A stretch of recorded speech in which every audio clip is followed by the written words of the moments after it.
বাবার সাথে অন্যায় করা হয়েছে। যারা আমার বাবার সাথে অন্যায় করছে তাদের সাথে আমি কথা বলবো না। আমি আমার বাবাকে অনেক ভালোবাসি, আমি আমার বাবাকে চাই। একটা সন্তানের জীবনে বাবার গুরুত্ব আসলে বর্ণনায় শেষ করার মতো নয়। তাতে হোক না সে যাযাবর, হোক না কোনো অপরাধী, একজন বাবাই তো সন্তানের জীবনের সুপার হিরো। মাকে হারানোর পরে একমাত্র বাবাই যেন ছিল রিজিকের শেষ সম্বল, কিন্তু সেই বাবাও তার কারাগারে।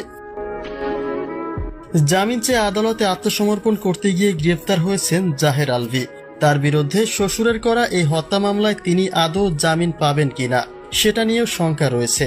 আর ঠিক সেই মুহূর্তে লাইভে এসে বাবার জন্য আহাজারি প্রকাশ করল আলভীর একমাত্র সন্তান রিজিক।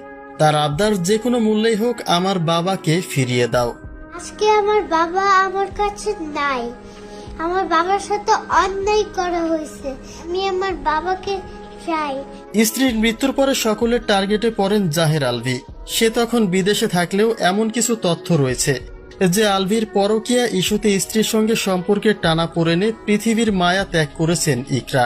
অবশ্য আলভী একথা বারবার অস্বীকার করলেও ইকরার মৃত্যুর কারণ সম্পর্কে আর কোনো সুনির্দিষ্ট তথ্য এখনো মেলেনি।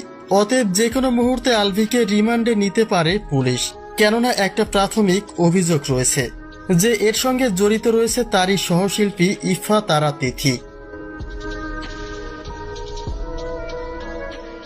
মেয়েকে হারিয়ে জাহের আলভীকে প্রধান আসামি করে হত্যা মামলা দায়ের করেছেন আলভীর শ্বশুর। তিনি চাচ্ছেন আলভীর সর্বোচ্চ শাস্তি, কিন্তু সেখানে তারই মেয়ের একমাত্র সন্তান রিজিক ফেরত চাচ্ছে তার বাবাকে। সে বলছে এই বাবা ছাড়া এখন তার আর কেউ নেই, তাই পুলিশের কাছে বাবাকে ফেরত চাচ্ছে জাহের আলভীর ছোট্ট রিজিক। আমি আমার বাবাকে অনেক ভালোবাসি, আমি আমার বাবাকে চাই।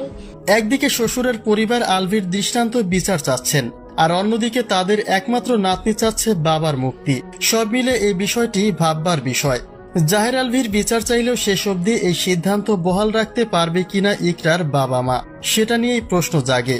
কেননা রিজিক যদি তার বাবাকে ছাড়া ভালো না থাকে, তবে সেই বিষয়টি আসলে কিভাবে বিবেচনা করবে তার নানা নানি, সেটাই এখন চিন্তার বিষয়।